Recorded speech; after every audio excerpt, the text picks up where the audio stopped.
এদেশের জনগণের ভাগ্য উন্নয়নের জন্য, এদেশের গণতন্ত্রকে শক্তিশালী করার জন্য, 2024-এর ছাত্র গণ অভ্যুত্থানের শহীদদের প্রত্যাশা পূরণের জন্য, জন আকাঙ্ক্ষা পূরণের জন্য আগামীতে আমাদেরকে ধানের শীষের পক্ষে একটি ভোট দিয়ে বিএনপিকে রাষ্ট্রীয় ক্ষমতায় এবং রাষ্ট্র পরিচালনার দায়িত্বে আনতে হবে ইনশাআল্লাহ। তাহলেই এই দেশের মানুষ দেশের শক্তিকে পাবে।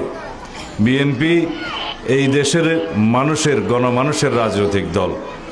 বিএনপির যা কিছু উন্নয়ন পরিকল্পনা, রাষ্ট্র ভাবনা, দেশের নিরাপত্তার ভাবনা সব কিছু এই দেশকে কেন্দ্র করেই।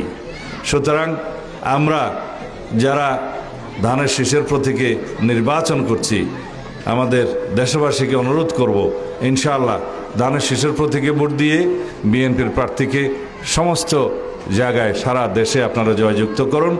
ইনশাআল্লাহ বিএনপি সেই রাষ্ট্র বিনির্মাণ করবে, সেই শক্তিশালী গণতান্ত্রিক রাষ্ট্র বিনির্মাণ করবে যার প্রতিশ্রুতি আমরা দিয়েছি, যার আকাঙ্ক্ষায় এ দেশের শহীদরা রক্ত দিয়েছে, গণ অভ্যুত্থান সংগঠিত হয়েছে।